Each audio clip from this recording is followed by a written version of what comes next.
Bienvenidos a todo el Consejo de Dios, el programa con el cual buscamos encontrar el sustento o la esencia de la palabra de Dios, a todo aquello que el Espíritu Santo quiso decirnos y que por lo cual inspiró a los escritores bíblicos. Y en el día de hoy vamos a continuar con el libro de Efesios, en el capítulo 4, y para poder encontrar las verdades escritas vamos a usar, por decirlo de una manera, a nuestros hermanos contertulios, pastores y maestros de la palabra de Dios. Miguel Díez, bienvenido. Bien hallado. Ángel Luis Álvarez, muy bienvenido. Muchas gracias. Y bienvenido Ramón Ubillos. Sí, gracias.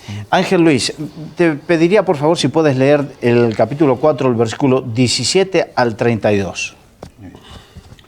Esto pues digo y requiero en el Señor, que ya no andéis como los otros gentiles que andan en la vanidad de su mente, teniendo el entendimiento entenebrecido, ajenos de la vida de Dios por la ignorancia que en ellos hay, por la dureza de su corazón. Estos, después que perdieron toda sensibilidad, se entregaron al libertinaje para cometer con avidez toda clase de impureza. Pero vosotros no habéis aprendido así sobre Cristo, si en verdad lo habéis oído, y habéis sido por Él enseñados conforme a la verdad que está en Jesús. En cuanto a la pasada manera de vivir, despojaos del viejo hombre que está corrompido por los deseos engañosos.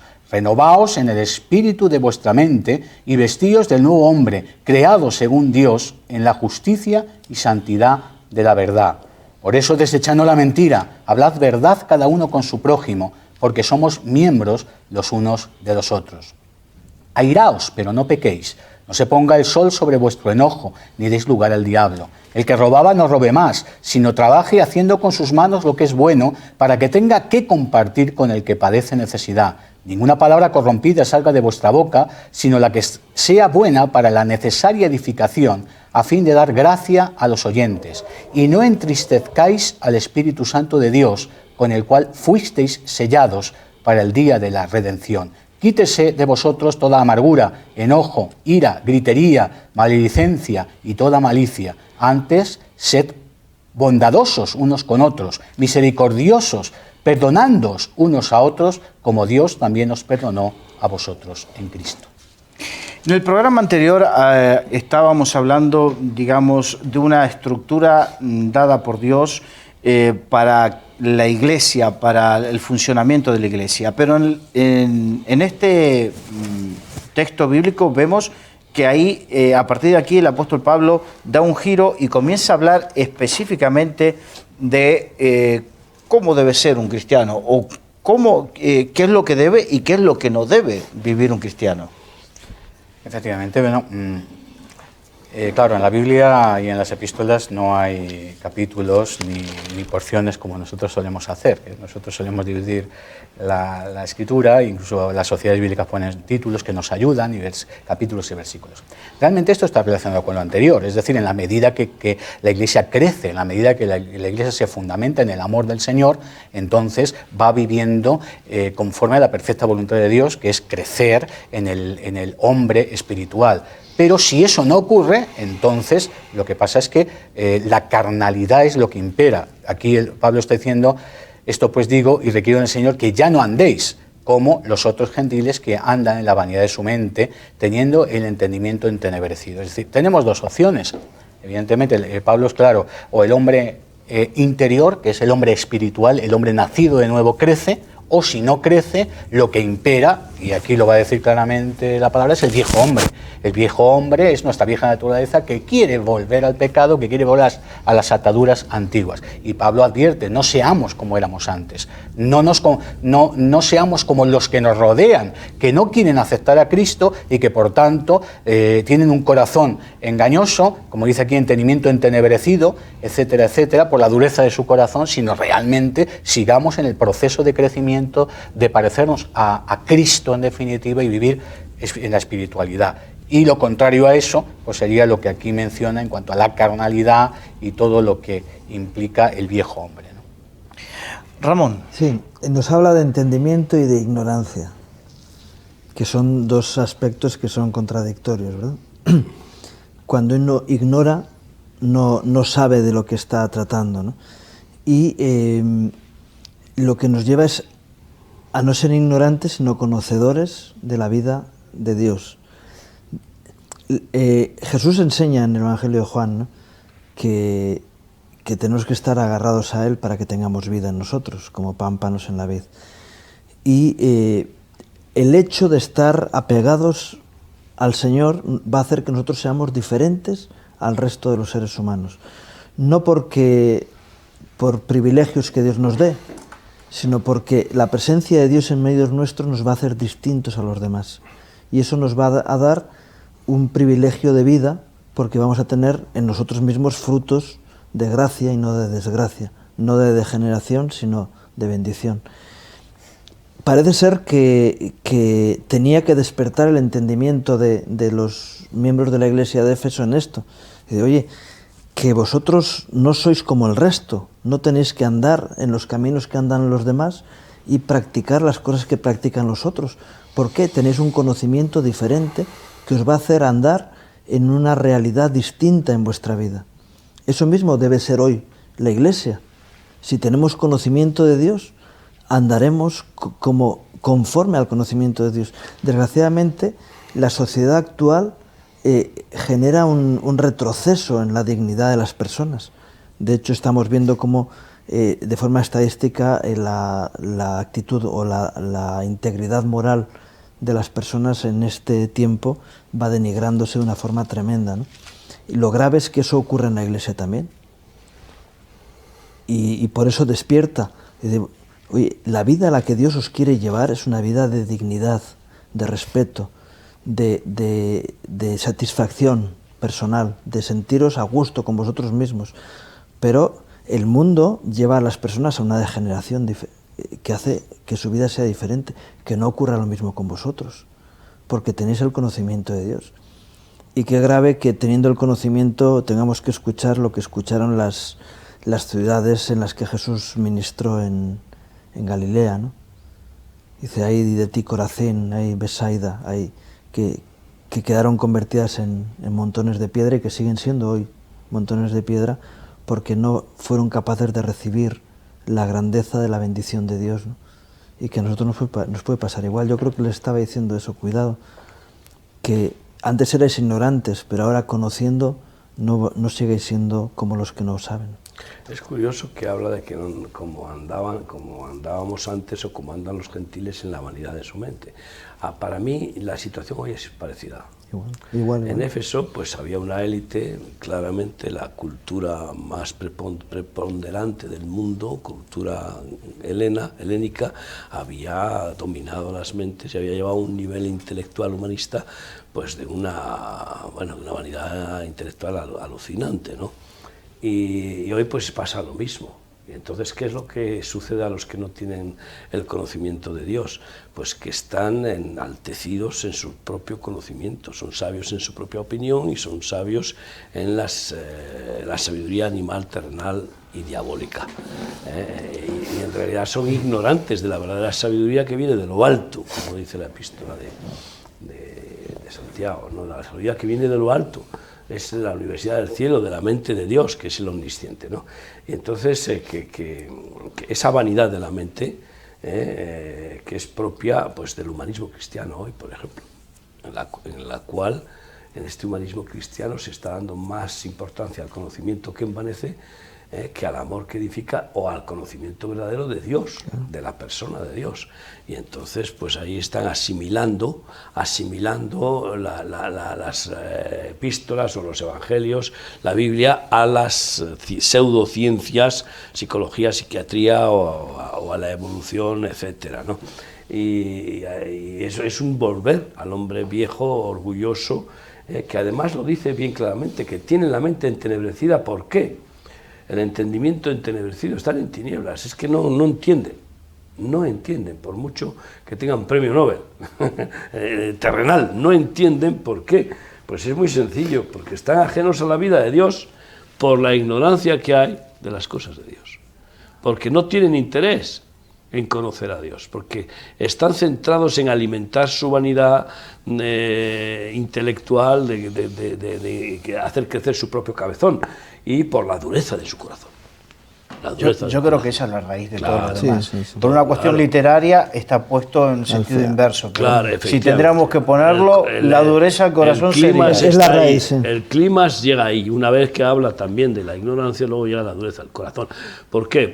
Pues porque el que no es duro de corazón y es quebrantado y humilde, aunque sea ignorante, Dios le ilumina.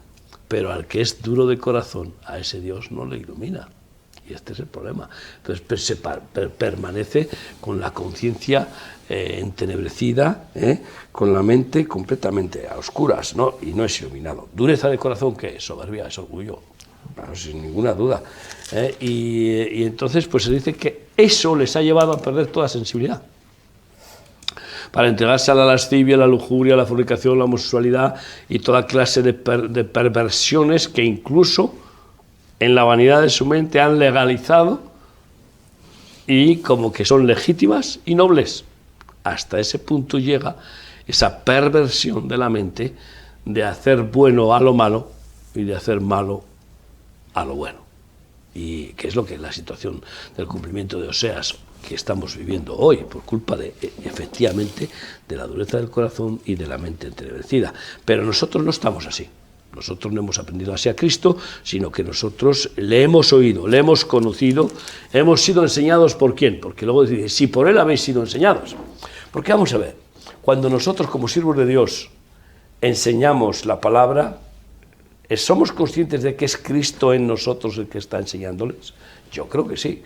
Que al menos en vano nosotros como personas humanas enseñamos nada, no sirve de nada. Si es Cristo en nosotros, el que por medio del Espíritu Santo usa nuestra boca como voceros suyos, como portavoces, mensajeros, para enseñar la palabra, esa palabra es vivificada y produce libertad. Conoceréis la verdad y la verdad os hará libres.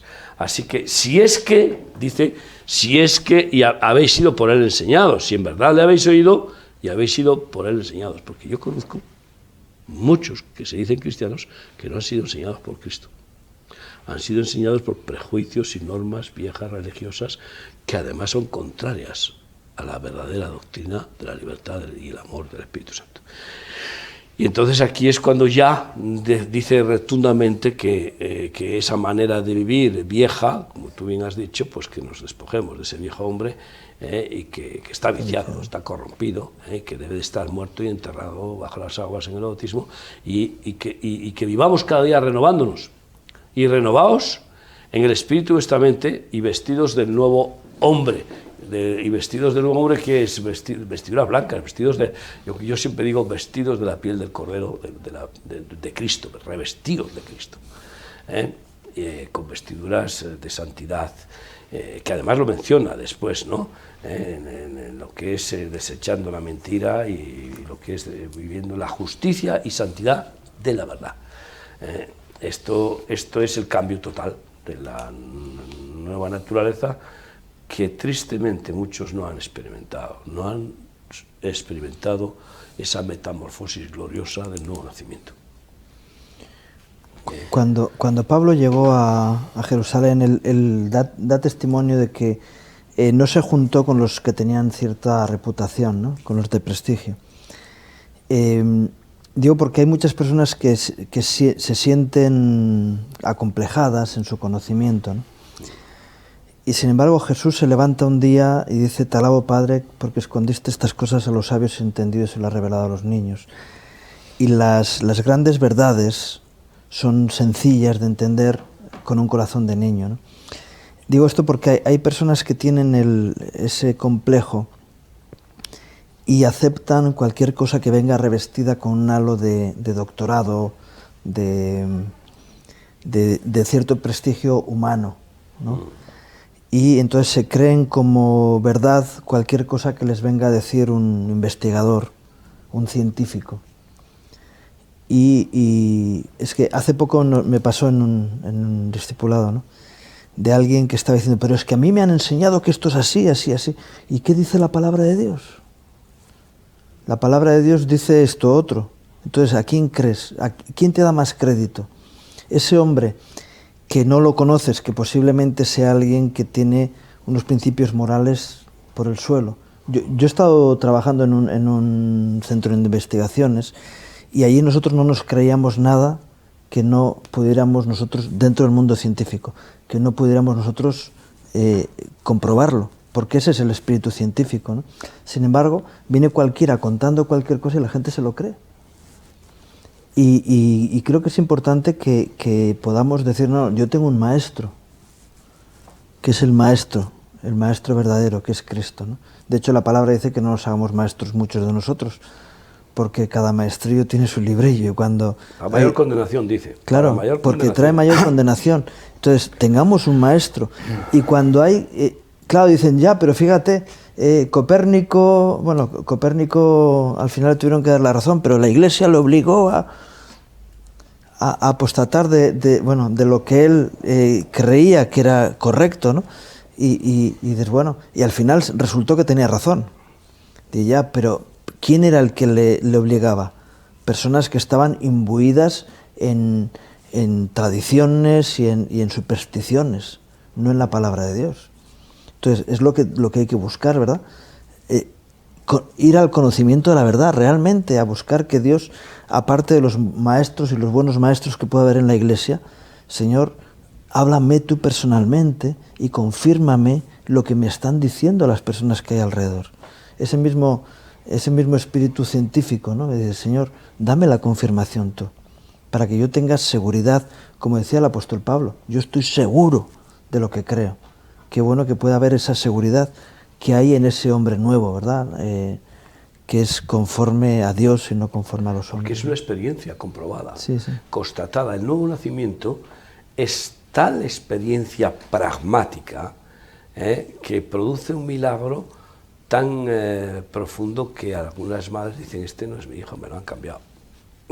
Que no lo conoce ni su madre, al que ha nacido de nuevo, porque ha cambiado en todas sus actitudes.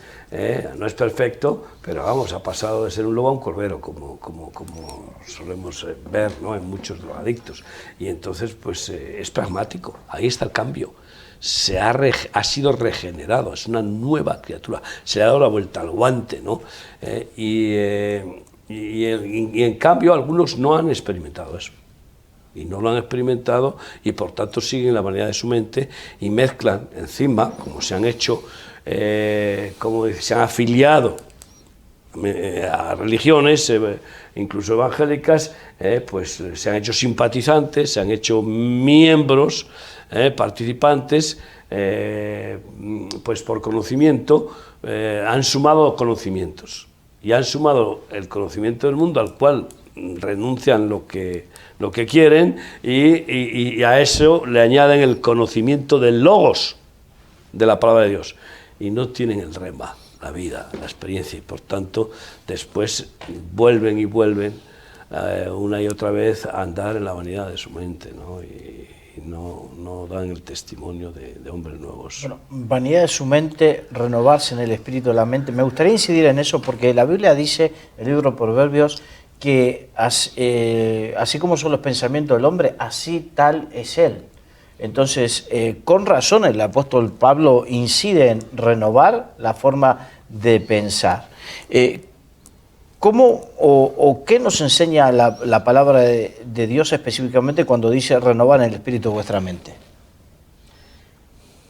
Si ya somos nacidos de nuevo, porque ese es el primer paso que Pablo está claramente enfatizando, pues lo que tenemos es que seguir creciendo en la comunión con el Señor. Estabais hablando de ese conocimiento, pero es un conocimiento que es espiritual, porque al fin y al cabo, si fuera solamente intelectual, no serviría. Es un conocimiento que produce fruto, y lo vamos a ver más adelante. Es ese conocimiento que produce una experiencia vivencial, y que esa experiencia además va a producir un fruto que los demás ven.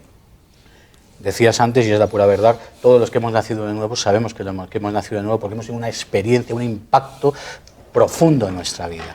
Ahora bien, ese impacto es el comienzo, y la palabra además lo dice claramente, somos niños en la fe que tenemos que crecer, tenemos que tomar leche espiritual no adulterada, y tenemos que ir avanzando en el conocimiento, que aquí menciona claramente el conocimiento del Señor. Ese conocimiento tiene que ser espiritual, pero también es verdad que la vieja naturaleza sigue existiendo, y ese es el énfasis que está haciendo Pablo, de que tengamos cuidado, porque como existe la vieja naturaleza, dice aquí en cuanto a la pasada manera de vivir, despojaos, hay que seguir luchando con la vieja naturaleza. naturaleza. Es que el mismo apóstol Pablo en otro pasaje bíblico dice, en esto pensad. Y el modo es un modo imperativo y está diciendo, en esto tiene que pensar. Y habla en todo lo bueno, en todo lo amable, todo lo santo, en todo lo amable. puro. Si hay virtud alguna, en esto pensad. Efectivamente. Entonces va mostrando una regla que dice, bueno, en esto, a esto sí y a esto no. A esto tenemos que adecuarnos a pensar y a esto no. Esto me hace acordar un poco porque la Biblia nos enseña que la palabra de Dios es una plomada, ¿no? Entonces, la plomada se usaba, es una de las herramientas más antiguas de la humanidad y se usaba para medir lo que está recto y lo que no está recto. Entonces, cuando nos dice, en esto pensad, nos está tirando la plomada. Si lo que pienso no es puro, si lo que pienso no es amable, si no hay virtud alguna, si no es digno de alabanza, tengo que corregir mis pensamientos. Mira, Creo que nos está mostrando Isaías, algo práctico ahí. Claro, en Isaías 55:6 hace un llamado bien claramente. Buscad al Señor mientras pueda ser hallado, llamadle en tanto que está cercano. Y claramente ahí dice que porque vuestros pensamientos no son mis pensamientos, ni vuestros caminos mis caminos. Entonces, ¿cuáles los pensamientos propios, humanos? Porque nacen de nuestra concupiscencia, de nuestro ego, nacen de nuestros deseos carnales. Entonces, esos pensamientos son los que hay que ir desechando. Esos pensamientos son los que hay que reprender, hay que rechazar, para llevar nuestra mente cautiva a la mente de Cristo mediante el Espíritu Santo, porque claro, no lo puedes hacer. Decir, bueno, yo voy a fijar mi mente en la mente de Cristo, porque Cristo es mi cabeza, que Él piense por mí. Para eso tiene que haber una negación. Para eso tiene el que quiera seguir en pos de mí, niéguese a sí mismo. Hay que negar nuestra propia mente a aquello que es contrario a la mente de Cristo. Todo lo que sea contrario a la mente de Cristo hay que negarlo en nuestra mente. Por muchos que los razonamientos a veces nos quieran liar a decir, bueno, Cristo estaba anticuado y tenemos que actualizarnos. Que este es el problema de la interpretación de este texto que hacen muchos teólogos modernos, el modernismo evangélico que estaba estableciendo el humanismo cristiano, que hay que modernizarse, que hay que actualizarnos. Pero no es cierto, la verdad no tiene actualización posible, la verdad es inmutable. Es para siempre, es universal, no tiene problema de idiomas, es única, y es porque es Dios mismo, que Él, que es la verdad, como lo dijo Jesús, yo soy el camino, la verdad, la vida, se da a conocer en sus frutos y sabiduría, en sus enseñanzas y en su carácter. Y entonces ahí es en donde tenemos que crecer, en esa verdad divina que es eterna, inmutable, perfecta, pura, santa y benefactora. Y para eso hay que buscarle, hay que conocerle, y hay que escudriñar, y hay que pedir en oración, lleva mi mente cautiva a la mente de Cristo. Hay que someterse. Tiene que haber un acto de obediencia, de sumisión a la cabeza. Porque si no es muy fácil decir, Cristo es cabeza del varón, Cristo es cabeza de la iglesia, como el varón es cabeza de la mujer. Todo esto muy bien lo podemos hablar y hablar, pero luego hay que dejarse cortar la cabeza humana, perversa, egoísta, engañosa. Y nuestro corazón, bueno, cuando decimos nuestro corazón, que es más engañoso, también se refiere a la cabeza, porque es la cabeza la que rige los sentimientos. Entonces, el corazón es engañoso, hay que realmente dejar de vivir por sentimientos, hay que vivir por la fe en aquello que nos dice la sabiduría de Dios, que es su palabra. El justo por la fe vivirá. Eso es lo que está queriendo decir, para que al final se cumpla lo de que crezcamos en la unidad, hasta llegar a la unidad de la fe, a la medida de la unidad de la fe de Cristo. Pues iremos creciendo, porque la fe viene por el oír, y el oír por la palabra de Dios, y en el momento que sigamos cada vez conociendo y asumiendo, recibiendo, obedeciendo, aceptando, y dejando que se encarne en nosotros el verbo divino, la verdad, se haga tesoro en nuestro corazón, y ahí de lo que abunda el corazón luego habla la boca. Pues ya usas y utilizas la verdad para vencer los dardos de mentira del maligno, para vencer nuestra propia concupiscencia, con la ayuda siempre del Espíritu Santo, sin duda alguna. Pero sacas del halcón los tesoros. Hay un ejemplo muy ilustrativo, pienso yo, que son cuando el Señor va en rescate de aquellos dos discípulos que iban camino de Emaús. Era el domingo de resurrección, era el día de la resurrección de Cristo. Ellos habían escuchado el testimonio de las hermanas de cómo habían visto a Cristo resucitado, y sin embargo se van derrotados y tristes, y el Señor les sale al encuentro y les dice: ¿por qué pensáis mal en vuestros corazones y estáis tristes? ¿No? Y entonces le van contando: no sabes lo que ha ocurrido, tal, no sé qué. Y llegan a Emaús y el Señor hace como que sigue más adelante y le dicen, no, que es de noche, es tarde, a ver si te van a robar o va a salir una alimaña, quédate con nosotros. Ellos están ahí que en esa preocupación de las circunstancias naturales. Cuando el Señor les abre el entendimiento, se vuelven esa misma noche a Jerusalén. Es decir, ya no hay peligros, ya no hay conflictos, están gozosos por la resurrección del Señor. Es decir, ¿qué es lo único que ha cambiado? Su mente. Ellos estaban pensando una cosa y ahora piensan otra diferente. La mente negativa, humana, impotente, inútil e incrédula. A mí mi abuela murió cuando yo tenía 7 años, ella solía decir, yo me acuerdo, piensa mal y acertarás. Es una filosofía muy que está muy profundizada, yo digo porque es ancestral en mi caso, ¿no? Y en el de muchos. Y dices, piensa mal y acertarás. Y es algo que cala en nuestra cultura y en la filosofía nuestra, ¿no? Pero el Señor dice todo lo contrario, lo que estabas diciendo. No, piensa, ten una mente que piensa con los pensamientos que Dios piensa. En 1 Corintios dice que tenemos la mente de Cristo, ¿no? A nuestra disposición, porque muchas veces no pensamos... Claro, pero precisamente me interesaba sacar el tema porque creo que es un ejercicio diario, ¿no? Claro. Es un ejercicio diario, porque pastoralmente, cuando tratas sobre todo con la gente nueva o la gente que ves que no crece, dice, pero no puedo luchar, mi mente me dice una cosa, los pensamientos, ¿cómo hago luchar contra los pensamientos? Claro, aquí aprendemos que debemos renovar nuestra manera de pensar, no pensar como piensa el mundo, desechar los viejos pensamientos y comenzar a pensar como piensa Cristo, pero que no es algo automático, es algo que todos los días... Y en la medida que nos descuidamos, los viejos pensamientos vuelven. Por eso dice que de hecho, el ataque del diablo siempre empieza por la mente. De tal manera que si nosotros ahí no libramos la batalla y entramos en tentación porque damos lugar, cabida, aceptamos los malos pensamientos, entonces eso ya produce la codicia del pecado.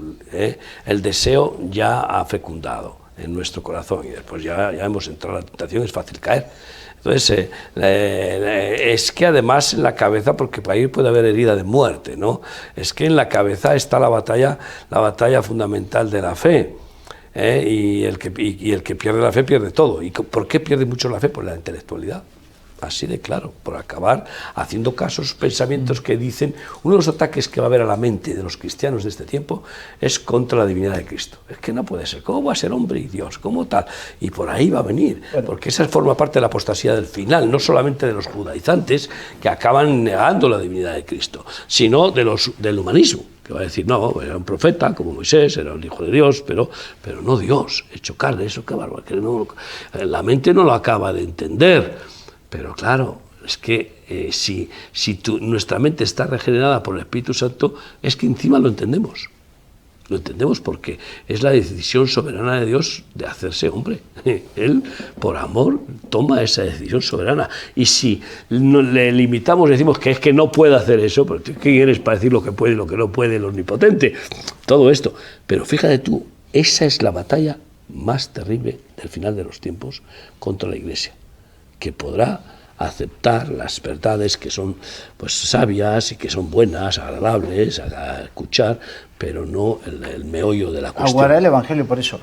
Encontramos también pastoralmente el tema de que muchos, por lo menos en Uruguay, muchos jóvenes de la iglesia que iban a la universidad iban perdiendo su fuego, iban perdiendo fuerza, porque precisamente tenían esa batalla en el intelecto, a través de todos los filósofos y toda la filosofía que les iban enseñando, y tenían una batalla que en muchos casos los iba debilitando. Entonces por eso es tan importante, y quizás me tomé el tiempo para incidir en lo de la batalla de la mente, porque es uno de los aspectos principales, cuidar nuestros pensamientos. Los pensamientos no se generan espontáneamente, no es algo, lo que debemos hacer es como administradores, porque una de las cosas que Dios le dio al hombre es administrar. Desde el huerto del Edén, administrar. Y también tenemos que aprender a administrar lo que pensamos. Eso es una de las cosas. Por eso dice el versículo 25, dice, desechando la mentira, hablad verdad cada uno con su prójimo. Muchos pueden pensar que esto es una directriz moral, que también lo es, puede ser, pero la mentira no es solamente el que uno hable mentira, es decir, diga algo que no piensa y esté intentando engañar. Desechar la mentira es desechar lo que es mentira, lo que es falso. Y esas son las filosofías humanas.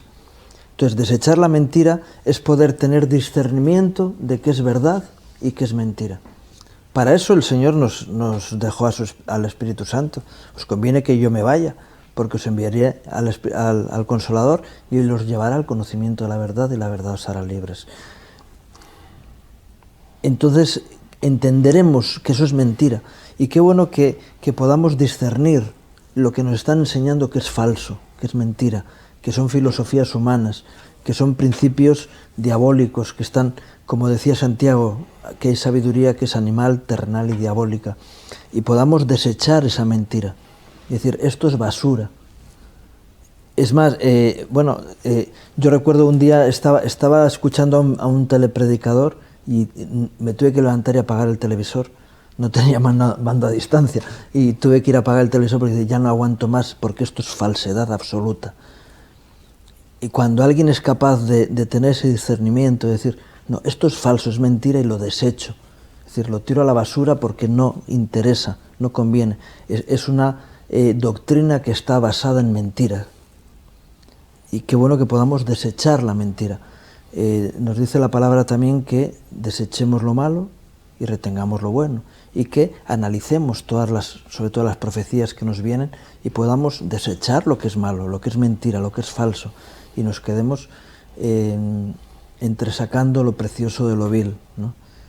Por eso hay que ser muy prudente al hablar, y Jesús dice, sea vuestro decir sí, sí, no. Si no tenemos claro que lo que decimos es verdadero, no tenemos claro por la fe, por la experiencia, la vivencia, la confirmación, el testimonio del Espíritu Santo y la confirmación bíblica, porque esto siempre es el manual. La palabra de Dios. Es que si la Biblia le fue inspirada por el Espíritu Santo no es esquizofrénico. No se contradice. Si no tenemos esa confirmación, mejor callar y no nos metamos en camisas de 11 varas a hablar de doctrinas imaginarias, porque ese es el problema. A veces queremos demostrar que sabemos lo que no sabemos. Mejor callar y ser prudentes y hablar solo aquello que realmente es verdadero para no dañar al cuerpo. Porque lo que decimos lo comen. Nos comemos unos a otros. La comunión es eso, comernos verbalmente, la verdad. Nos comemos por el oído, por la boca. Es decir, hablamos y los oyentes, ¿qué hacen cuando predicamos el Evangelio en el púlpito? Pues comen. Yo creo que está claro, ¿no? Y lo que está enfatizando efectivamente Pablo es el conocimiento, efectivamente, que viene de Dios, pero que se discierne a través del Espíritu y se vive a través del hombre nacido de nuevo. Y él enfatiza que para esa renovación, si queremos que sea la renovación en Cristo, tenemos que despojarnos del viejo hombre. Ahora, si no nos despojamos del viejo hombre, entonces ocurrirá lo que aquí ya se ha mencionado. Yo creo que hay dos grandes manchas. Yo imagino un litoral, que es la Iglesia, y petróleo que ha salido, está contaminando y destruyendo. Y a mi juicio, desde una perspectiva, veo dos grandes manchas que intentan afectar a la Iglesia del Señor. Una es el intelectualismo, lo habéis mencionado, que efectivamente es lo que ocurre aquí. Si nos renovamos en el espíritu de nuestra mente, vamos a discernir y a seguir experimentando lo espiritual. Pero si no, si es el viejo hombre, nos iremos a la intelectualidad, efectivamente. Decíais que es una de las grandes armas del enemigo, y es verdad, el intelectualismo en el sentido, por ejemplo, que tú mencionabas, pero hay algo que crece mucho más a nivel mundial, el intelectualismo del humanismo y de la teología liberal. Es decir, la teología que ya no cree que la Biblia es la palabra de Dios, sino que la Biblia puede contener principios que son buenos. No cree que Cristo es Dios, cree que Cristo fue un sabio, un hombre que tiene una moralidad que puede ser viable para este tiempo. Y van despojando de la verdad espiritual hasta el punto de crear realmente una intelectualidad teológica ajena a lo espiritual. Hacen apocrifar la palabra de Dios, ¿no? La sacan del canon. Y esa mancha es tremenda. Yo conozco muchísimos cristianos contaminados, sobre todo en el ámbito histórico, en el ámbito de iglesias más tradicionales, evidentemente. Pero por otro lado está la otra mancha, que sería la que ya hemos mencionado, que es la de los niños que son engañados por doctrinas, por estrategias de hombres que son astutos y les engañan. Y ahí es donde, a mi juicio, en estos tiempos, y Pablo lo aclara en este capítulo 4, esos dos tipos de error. Por un lado, las falsas doctrinas por hombres engañosos que fomentarán más bien el emocionalismo sin profundidad, sin conocimiento de la palabra, y por otro lado, el hombre natural que cree que es sabio en su opinión y entonces va interpretando la teología en función de la mente natural. Pero como el hombre natural no puede discernir las cosas del espíritu, termina creando una teología humanista a años luz de la espiritualidad. Y esos dos contextos que ya estaban ahí en Éfeso, evidentemente, porque cuando Pablo en el capítulo 4, versículo 14, está hablando de los niños frustrantes, ya está hablando de niños engañados, o cuando está hablando aquí, está hablando del intelectualismo, en este caso helénico, como habéis mencionado, que era el que imperaba en aquel tiempo. Hoy podemos cambiar los nombres, pero es lo mismo, porque en definitiva el diablo actúa siempre igual. O sea, no hay nada nuevo. Todo se va renovando demoníacamente, valga la palabra, y para el engaño. ¿Y nosotros cómo contrarrestar esto? Pues renovándonos en el espíritu de la mente, pero no olvidemos que Pablo es enfático. Pero la manera es, tenemos que vestirnos de nuevo hombres, es algo espiritual, y que es creado según Dios, en la justicia y santidad de la verdad. Y esa experiencia intelectual, espiritual, vivencial, que se conjuga en la comunión con el Espíritu, que nos lleva a la mente de Cristo, al final es lo que nos hace vivir en victoria. Y sin eso estaremos en peligro. Yo veo claramente un sector amplísimo de la cristiandad engañado por el intelectualismo, que ya aquí había, pues hoy sigue habiendo, y de otro sector amplísimo de niños engañados por falsas doctrinas, emocionalmente llevados de aquí para allá, porque tampoco están renovados en el espíritu de su mente, sino en este caso en el viejo hombre, que sería emocional. Por tanto, quizás los dos peligros serían, por un lado, la mente racional, pero carnal, y por otro lado, el emocionalismo exacerbado, sin el espíritu. Son los dos grandes peligros. Y hay algo que a mí me gusta mucho que dijo Cristo a los fariseos. Dijo, vosotros erráis por dos cosas. Erráis porque desconocéis las Escrituras y el poder de Dios. Y yo creo que ahí entran estos dos principios. Necesitamos conocer las Escrituras y experimentar también las Escrituras a través del poder de Dios, y eso nos da vida en el hombre interior, que al final crece solo por el Espíritu, sin duda. Hay una interacción, pero no podríamos crecer, no podríamos renovarnos si no es por el Espíritu Santo. Eso está claro, por nuestra propia fuerza es imposible. Decir, hablad verdad cada uno con su prójimo, porque somos miembros los unos de los otros. Vamos a ver, si entra por la boca alimento a nuestro estómago, ¿qué pasa con ese alimento? Pasa a todo el cuerpo. Es muy sencillo, las papilas lo asimilan, pasa a la sangre lo distribuye a todas las células del cuerpo. Es decir, que tenemos una tremenda responsabilidad de cuando hablamos, cuando alimentamos al cuerpo de Cristo, a la Iglesia. Y con los medios de comunicación esto es tremendo. Los medios de comunicación en particular alcanzan muchos miles de personas, y entonces fíjate tú la influencia que puede ser negativa o positiva, ¿no? Y es un horror, pero algunos medios de comunicación que se dicen evangélicos en muchos países y que buscan dinero. O vendiendo milagros, ¿no? Vendiendo milagros, y que buscan dinero de una forma descarada, vergonzosa, ¿no? Y ahora dice, airaos, vamos a ver si seguimos leyendo en el versículo 26, y es que la ira santa existe. ¿Nos podemos airar en el espíritu? Claro que nos podemos airar. A mí me aira ver estos mercaderes del templo, me produce ira santa.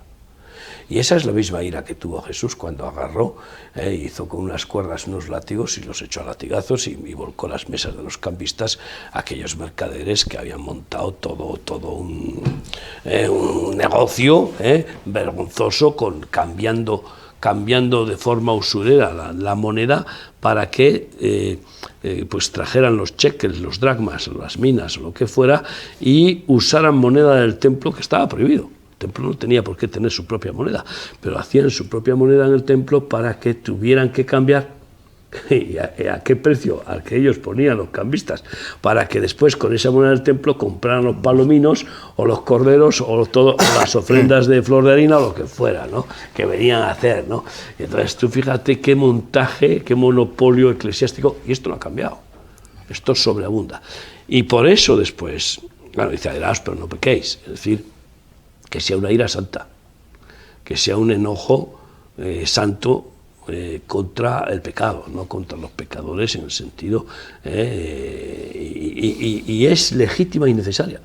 Una de las cosas que me preocupa es ese pacifismo humanista también, que parece muy ecologista dentro de la Iglesia. Un pastor protestaba por esa actitud de Jesús. Aquí Jesús perdió el equilibrio, ¿no?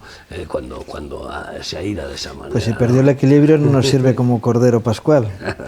Entonces, y que son tan buenos, tan pacifistas, que lo que son es, pues eso, son condescendientes y tienen una manga anchísima, y se creen que eso es ser buenos, ser permisivos y no saber airarse. Estoy convencido de que la ira santa es de Dios y que la debe de producir hoy más que nunca, más a menudo, por causa del escándalo tan terrible, el tropiezo tan horrible que están haciendo a muchos pequeños, a muchos niños fluctuantes, pues muchos falsos maestros, falsos pastores y falsos profetas, etc. Pero no pequéis, es decir, no entréis en el odio, no entréis en las armas carnales, ni demos lugar al diablo. Pero ahora, a mí me gusta este versículo 28 de forma especial, por ir avanzando. Y es que dice que el que hurtaba ya no hurte. Hay muchas formas de robar, ¿sabes?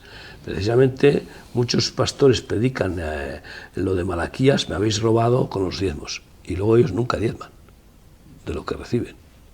Esto es impresionante, porque están acostumbrados a recibir y a recibir.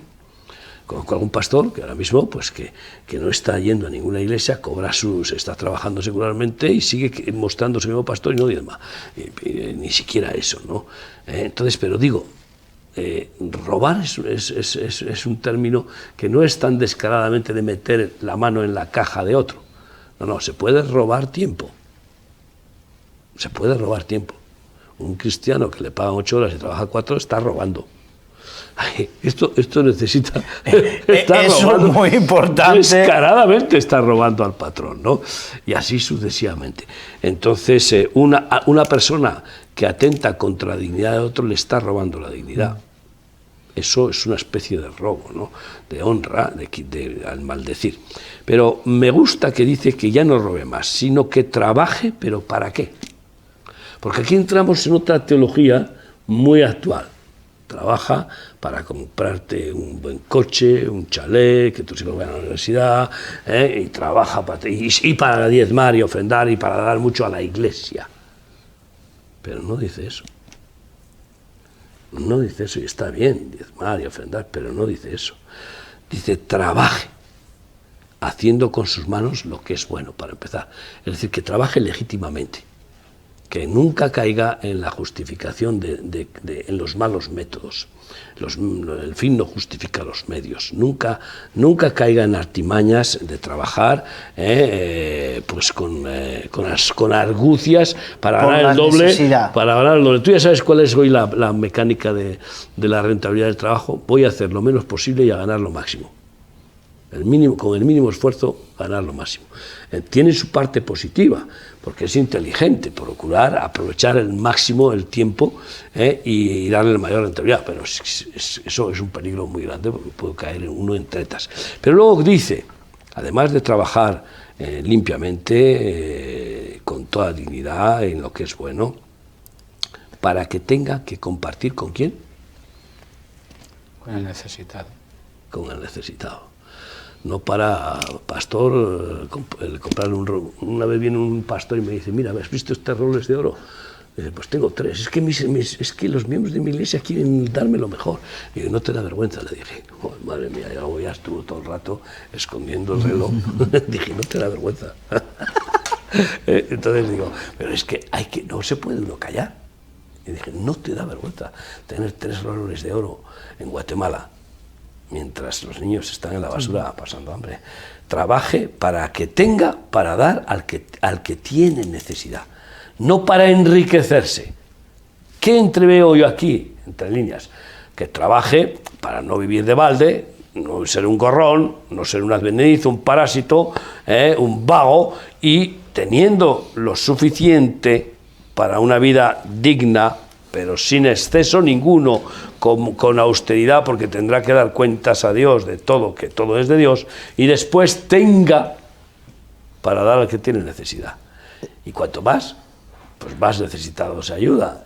Es una ilustración del hombre nuevo, ¿eh? Claro. Del revestidos del hombre nuevo, pero por si hay dudas, os pongo aquí un ejemplo. Un ejemplo práctico. Práctico, de alguien que era un ladrón, ahora sea alguien que trabaje para ayudar a otros. Es decir, eso es un cambio absoluto, porque el que roba, alguien puede decir, no, es que yo robo por necesidad. Y bueno, pero normalmente el que roba por tener una ventaja en las cosas que hace, es decir, conseguir bienes sin esfuerzo. Codicia. ¿No? Entonces dices, ese corazón egoísta que busca de, oye, si no lo puedo conseguir por las buenas, lo consigo por las malas. Eso es robar, ¿no?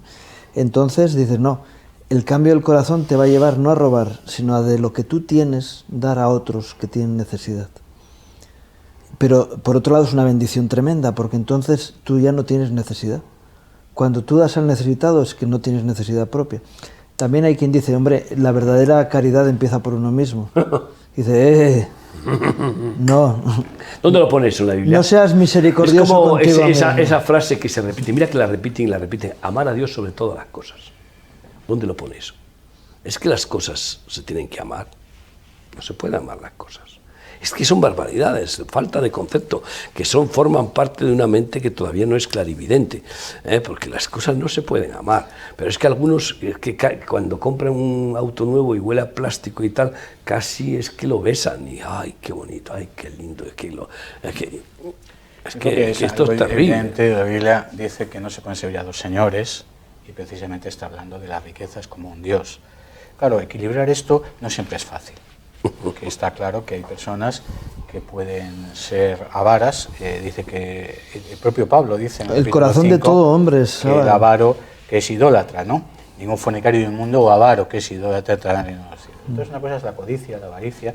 Evidentemente hay personas que lícitamente tienen bienes y que lícitamente son personas que aman a Dios. Claro, ¿cómo equilibrar esto? No es fácil, porque claro, si no... Qué difícil es que un rico entra en el efectivamente, pero sin embargo lo sabía en la Biblia. Pero Juan lo aclara en su primera carta. El que teniendo bienes de este mundo y ve a su hermano tener necesidad y cierra contra él el corazón, ¿cómo mora el amor de Dios en él? De ninguna manera, hijitos míos, no améis de lengua, no, sino de hechos y en verdad. Pues por eso ahí está la clave. Ahí está, claro, y este es lo que dice, trabaje para ayudar a los necesitados. De tal forma que si tenemos que amar al prójimo, no ya como a nosotros mismos, según el mandamiento nuevo de Jesús, que es amarles más que a nosotros mismos, entonces la prioridad no es pensar en mis necesidades, esa no es la prioridad. La prioridad es pensar en las necesidades de los amados. ¿Por qué? Porque el amor no busca lo suyo. Por lo tanto, teniendo esa prioridad de buscar suplir lo que necesitan mis amados hermanos, especialmente los pequeños del Señor, Mateo 25, me diste de comer, teniendo esa prioridad, el Señor cuida de nosotros. Porque este es el asunto. El Señor añade gracia sobre gracia y el Señor da abundantemente y cuida de nosotros de una forma primorosa, ¿no? Pero hay que tener esa prioridad, porque es que si no, ¿dónde está? Es que no podemos la intelectualidad, el amor no busca lo suyo. Pues aquí está bien claramente reflejado. Y forma parte de haber sido circuncidado el ego, porque todo hombre somos egoístas. Y cuando Jesús dice eso, de qué difícil que un rico entre, los apóstoles se escandalizan y dicen, bueno, entonces ¿quién se va a salvar? ¿Por qué? Porque ellos reconocían que en su propio corazón había amor al dinero. También el Señor ahí mismo aclara lo que es imposible para el hombre es posible para Dios. Eso es, pero ¿cómo lo hace posible? Circuncidando el corazón, abriéndonos la mano, de tal forma que cuando los apóstoles seguían a Jesús, resulta que cuando lo van a crucificar le abandonan todos. Le abandonan por miedo a morir. Y resulta que después, cuando están llenos del Espíritu Santo, ya no le abandonan. Y resulta que por medio del Espíritu Santo abren la mano, venden sus propiedades y lo ponen a los pies de los apóstoles para dar a cada uno según su necesidad. Lo hace el Espíritu Santo. Es después del Pentecostés que se cumple ese evangelio del reino que dice que el que no renuncia a todo lo que posee no puede ser mi discípulo. Lucas 14:32. Se produce el milagro. Para Dios no hay nada imposible, y produce el milagro de que los discípulos verdaderos que quieren amar a Dios con todo su corazón y amar al prójimo incluso más que a sí mismos, que lo quieren hacer aunque no puedan, el Espíritu Santo lo produce y te abre la mano y lo das sin esfuerzo. No puedes ni siquiera presumir de que es mérito tuyo el haber dado todo. No es mérito, es el Señor quien lo ha producido, el dar todo. Vendían sus propiedades, lo ponían a los pies de los apóstoles y repartían a cada uno según su necesidad. Vienen los americanos y dicen, eso fracasó, eso fue un intento, un experimento. No, eso es palabra de Dios. Y eso es la verdadera familia. Eso es realmente el verdadero meollo de lo que es decir, hermano, no busco lo mío ni lo tuyo es mío. Estamos ahí para compartir de verdad como familia de Dios.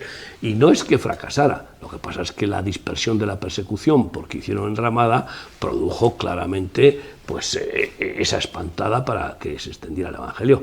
Pero nombraron diáconos llenos del Espíritu Santo para repartir las mesas en justicia conforme a cada uno según su necesidad.